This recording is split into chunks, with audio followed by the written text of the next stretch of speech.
Hi friends, welcome to Shamees kitchen. എല്ലാവർക്കും സുഖമാണല്ലോ.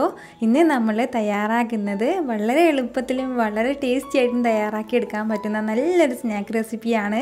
അപ്പം നമുക്ക് വീഡിയോയിലേക്ക് പോകുന്നതിന് മുന്നേ നമ്മുടെ ഈ ഷമീസ് കിച്ചൻ ചാനൽ ഇതുവരെയും സബ്സ്ക്രൈബ് ചെയ്യാത്തവരുണ്ടെങ്കിൽ അല്ലെങ്കിൽ ഇതാദ്യമായിട്ടാണ് കാണുന്നതെങ്കിൽ പ്ലീസ് ഒന്ന് സബ്സ്ക്രൈബ് ചെയ്തേക്കണേ.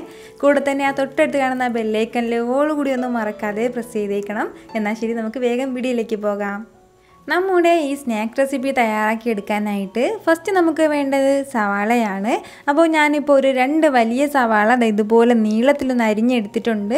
നല്ല തിന്നായിട്ട് വേണം അരിഞ്ഞെടുക്കാനായിട്ട്. അപ്പോൾ ഇത് നമുക്ക് ഒരു ബൗളിലേക്ക് ചേർത്ത് കൊടുക്കാം.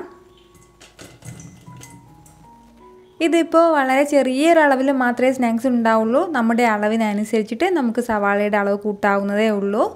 ഇനി നമുക്ക് ഇതിലേക്ക് വേണ്ടത് കുറച്ച് ക്യാരറ്റും കൂടിയാണ്. ഒരേ ഒരു മീഡിയം സൈസിലുള്ള ക്യാരറ്റ് മാത്രമേ എടുത്തിട്ടുള്ളൂ. എന്നിട്ട് അതൊന്ന് ഗ്രേറ്ററിൽ വെച്ചിട്ട് ഇതുപോലെ ഒന്ന് ഗ്രേറ്റ് ചെയ്ത് എടുത്തിട്ടുണ്ട്. അതുകൂടി ചേർക്കാം. അപ്പോൾ നമ്മൾ കൈ വെച്ചിട്ട് ചെറുതായിട്ടൊന്ന് അരിയാൻ വേണ്ടി നിൽക്കണ്ട, എങ്കിൽ പിന്നെ ഇച്ചിരി അത് കട്ടിയായിട്ടുള്ള സൈസിലുണ്ടാവും. അപ്പോൾ അതിൻ്റെ പേരിലാണ് ഗ്രേറ്ററിൽ വെച്ച് ഗ്രേറ്റ് ചെയ്തിട്ടുള്ളത്. ഇത് രണ്ടുമായി കഴിഞ്ഞാൽ പിന്നെ നമുക്കിതിലേക്ക് വേണ്ടത് ചെറിയൊരു പീസ് അളവിൽ ഇഞ്ചി എടുത്തിട്ട് ഇതുപോലെ ഒന്ന് ചെറുതായിട്ടൊന്ന് അരിഞ്ഞെടുത്തിട്ടുണ്ട്. അത് നമുക്ക് ചേർത്ത് കൊടുക്കാം. അപ്പോൾ ഇഞ്ചിയുടെ പേസ്റ്റ് ആണെന്നുണ്ടെങ്കിൽ അത് വേണ്ട, ഇതുപോലെ ചെറുതായിട്ടൊന്ന് അരിഞ്ഞ് വേണം ചേർക്കാനായിട്ട്. വെളുത്തുള്ളിയുടെ ആവശ്യമില്ല, ഇഞ്ചി മാത്രം മതിയാവും. കൂടെ തന്നെ പിന്നെ നമുക്കിതിലേക്ക് വേണ്ടത് എരിവിന് ആവശ്യമുള്ള പച്ചമുളകും കൂടിയാണ്. അപ്പോൾ ചെറിയ പച്ചമുളകിൽ ഒരു 2 പച്ചമുളക് എടുത്തിട്ടുണ്ട് ഞാൻ. അതുകൂടി ചേർക്കുകയാണ്. ഇതുപോലെ വട്ടത്തിലൊന്ന് അരിഞ്ഞിട്ട് വേണം ചേർക്കാനായിട്ട്. തീരെ ചെറുതായിട്ട് അരിഞ്ഞാലും കുഴപ്പമില്ല.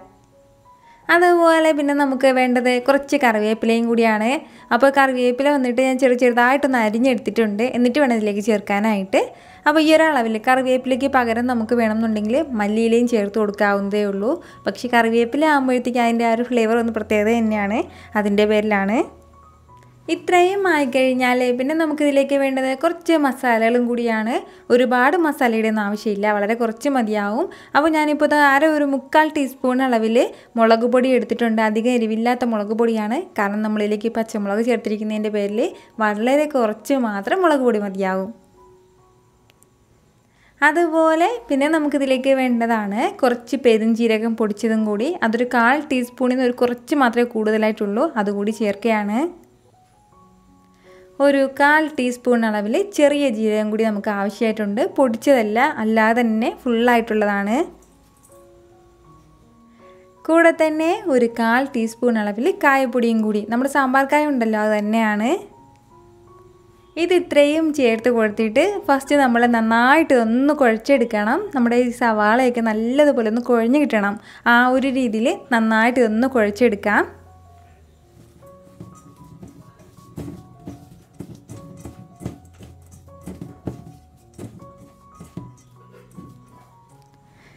ഇതുപോലെ ഞാനിപ്പോൾ നന്നായിട്ട് ഒന്ന് മിക്സ് ചെയ്തെടുത്തിട്ടുണ്ട്. നമ്മുടെ സവാളയൊക്കെ നല്ലതുപോലെ കുഴഞ്ഞ് കിട്ടിയിട്ടുണ്ട്. അപ്പോൾ ഇത്രയും ആയിക്കഴിഞ്ഞാൽ പിന്നെ നമുക്കിതിലേക്ക് വേണ്ടത് ഒരു 1/2 കപ്പ് അളവിൽ പച്ചരിപ്പൊടിയും കൂടിയാണ്. അപ്പോൾ ഇത് വറുത്ത അരിപ്പൊടിയാണ്. അപ്പോൾ നമുക്ക് എത്രത്തോളം ആവശ്യമുണ്ടോ അതിനനുസരിച്ചിട്ട് വേണം ഇതിലേക്ക് ചേർക്കാനായിട്ട്. അപ്പോൾ ഇത് ഇത്രയും നമുക്ക് ആവശ്യമായിട്ടുണ്ട്, അത്രയും ചേർക്കുകയാണ്. ഈ സമയം തന്നെ നമ്മുടെ ഈ സ്നാക്സിന് ഇത്രയും ആവശ്യമായിട്ടുള്ള ഉപ്പും കൂടി ചേർത്ത് കൊടുക്കാം. കൂടെ തന്നെ വളരെ കുറച്ച് മാത്രം വെള്ളം കൂടി ചേർത്ത് കൊടുക്കാം. വളരെ കുറച്ചൊരു 1/4 കപ്പ് അളവിൽ മാത്രം മതിയാവും, കൂടുതൽ ആവശ്യമായിട്ടില്ല, കാരണം നമ്മുടെ സവാളയിൽ നന്നായിട്ട് വെള്ളം ഉള്ളതാണ്.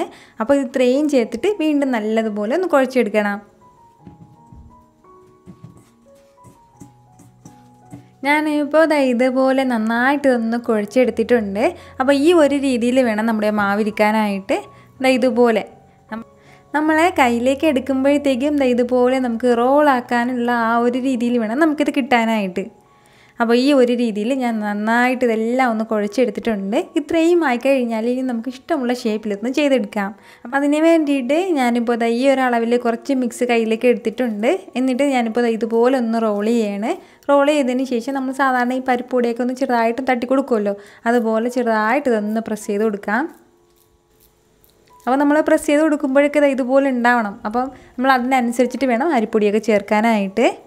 ഇതുപോലെ ഒന്ന് പരത്തി എടുത്തു കഴിഞ്ഞാൽ പിന്നെ നമുക്ക് വേണ്ടത് ഇതിന് സെൻറ്ററിലായിട്ട് ചെറുതായിട്ടൊരു ഹോൾട്ട് കൊടുക്കാം.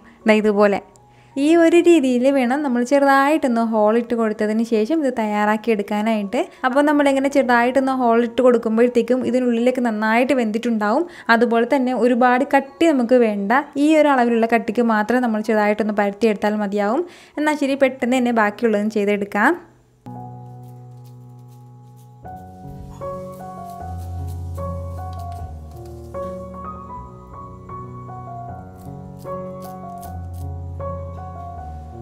ഞാനിപ്പോൾ ഇതുപോലെ ഒരു 5 എണ്ണം ചെയ്തെടുത്തിട്ടുണ്ട്.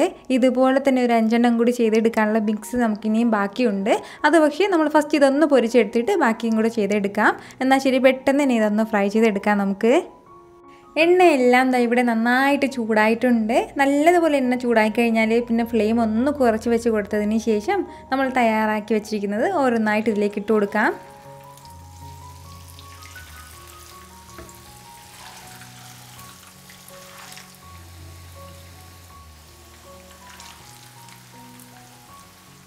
ഫ്ലെയിം ഞാനിപ്പോൾ മീഡിയത്തിൽ നിന്ന് ഒരല്പം മാത്രമേ കുറച്ച് വെച്ച് കൊടുത്തിട്ടുള്ളൂ. ഇനി നമുക്ക് വേണ്ടത് 2 സൈഡും നല്ലതുപോലെ ഒന്ന് ഫ്രൈ ചെയ്തെടുക്കണം. ഇട്ട് കൊടുത്ത ഉടനെ തന്നെ നമ്മൾ തിരിച്ചിടാൻ വേണ്ടി നിൽക്കേണ്ട. ഒരു 2 മിനിറ്റ് അതങ്ങനെ കിടുന്നതിന് ശേഷം മാത്രം തിരിച്ചിട്ട് കൊടുത്താൽ മതിയാവും. നമ്മളിതിപ്പോൾ എത്രത്തോളം തിന്നായിട്ട് ഇത് പരത്തിയിടുന്നോ അത്രയും വേഗത്തിൽ നമുക്കിത് ഫ്രൈ ചെയ്തെടുക്കാൻ വേണ്ടിയിട്ട് പറ്റും.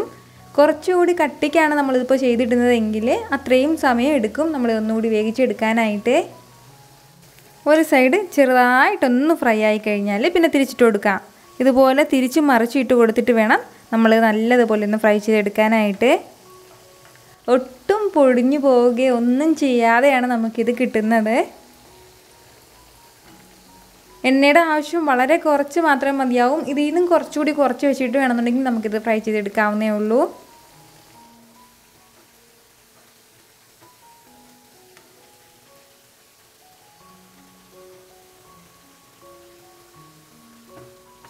ഇതുപോലെ 2 സൈഡും നന്നായിട്ടൊന്ന് ഫ്രൈ ആയി കഴിഞ്ഞാൽ പിന്നെ നമുക്കിത് എടുക്കാം. അപ്പോൾ ഞാൻ എപ്പോഴും ഫ്രൈ ചെയ്തെടുക്കുന്ന കാര്യം വരുമ്പോൾ പറയുന്നതാണ്, നമ്മളുടെ എടുക്കാൻ ടൈമിൽ ഒന്ന് ഹൈ ഫ്ലെയിമിൽ വെക്കുകയാണെന്നുണ്ടെങ്കിൽ അതിലെന്തെങ്കിലും എണ്ണ ഉണ്ടെങ്കിൽ അതൊക്കെ ഒന്ന് പുറത്തേക്ക് പോയി കിട്ടും.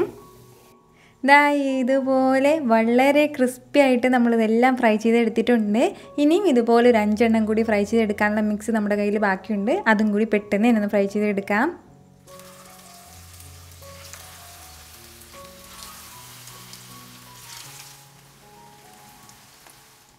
പുറം ഭാഗം നല്ല ക്രിസ്പിയും അകം ചെറുതായിട്ടൊരു സോഫ്റ്റും ആയിട്ടാണ് നമുക്കിത് കിട്ടുന്നത്.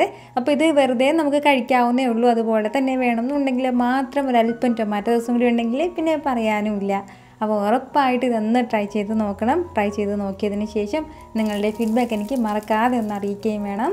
അപ്പോൾ ഈ വീഡിയോ നിങ്ങൾക്ക് ഇഷ്ടമായിട്ടുണ്ടെന്നാണ് എൻ്റെ വിശ്വാസം. ഇഷ്ടമായാൽ ഇതൊന്ന് ലൈക്ക് ചെയ്തേക്കണം. ഇത് മറ്റുള്ളവരും കാണണമെന്ന് ആഗ്രഹിക്കുന്നുണ്ടെങ്കിൽ നിങ്ങളുടെ ഫ്രണ്ട്സിനും ഫാമിലിക്കും എല്ലാവർക്കും ഒന്ന് ഷെയർ ചെയ്ത് കൊടുക്കാനും മറക്കരുത്.